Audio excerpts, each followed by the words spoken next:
A new report from the Canadian Institute for Health Information says most Canadians are getting important medical treatment within set wait time guidelines, but not everyone is getting equal access. When it comes to MRI and CT scans, it appears wait times are getting longer. Depending on where you live, the wait time can range to 100 or even nearly 250 days. So why are we seeing these increases, and what can we do to try to improve them?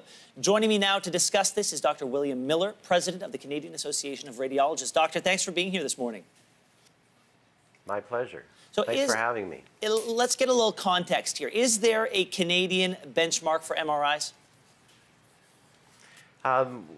There are benchmarks that have been set, but they're not used all across the country as yet. Different provinces using different standards, and some provinces may not have a standard. Our association has created a set of standard benchmark timelines for MRI and CT imaging approximately 2 or 3 years ago. Does that answer your question? Yes. Are you? Does your organization want standardization in terms of these benchmarks across the country, or are you comfortable with each province having their own set of rules? Well, we would definitely like to have standardization, but more importantly, we'd like to see the provinces meet or come close to meeting those benchmarks, and that's the problem, is that whatever benchmarks they're using, none of the provinces are approaching meeting the deadlines for the majority of patients. So patients are waiting too long. So why are we seeing this rise? What's causing it? Well, I think there's a few factors. So there's clearly a demographic shift to older patients, and older patients need more care and more imaging. So as our population ages and grows, there's more demand. Imaging is more and more becoming central to the management and diagnosis of almost, many healthcare conditions.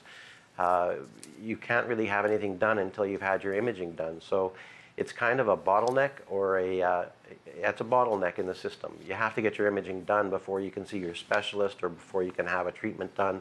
You need to have imaging to follow your condition.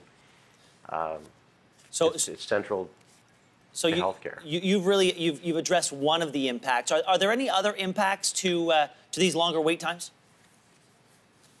Well, sure. I mean, one, there's health deteriorates while you're waiting. Mm.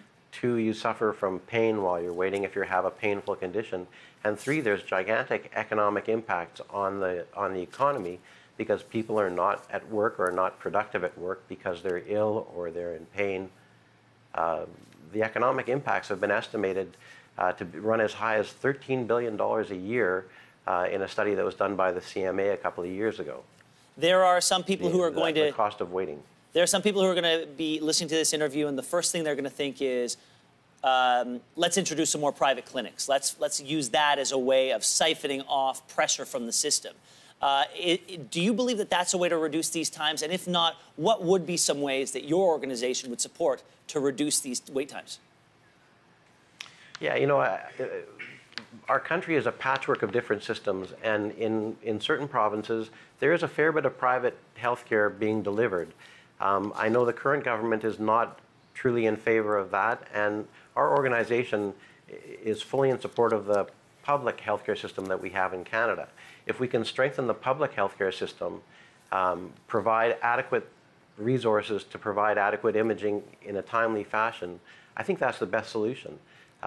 It's most equitable, most fair, and if we can keep our population healthy and not waiting, we get them back to work, and we improve the economy. It's good for everybody. So is that the answer, doctor, then? Is it more funding for more MRI machines and more people to support those machines so that we can facilitate the bottleneck? Yeah, I don't think it's quite that simple. I think that is one of the parts of the answer that we need. We do need more machines. We need those machines to be staffed for longer hours, because we have machines that are idled after 5 o'clock, for example, when they could be running until 8, 9, 10, midnight, or 24 hours. So, more equipment, better hours of staffing, more staffing. And then we have to look at efficiency. Are these units being run efficiently? Like a factory might be improved in efficiency, lean program.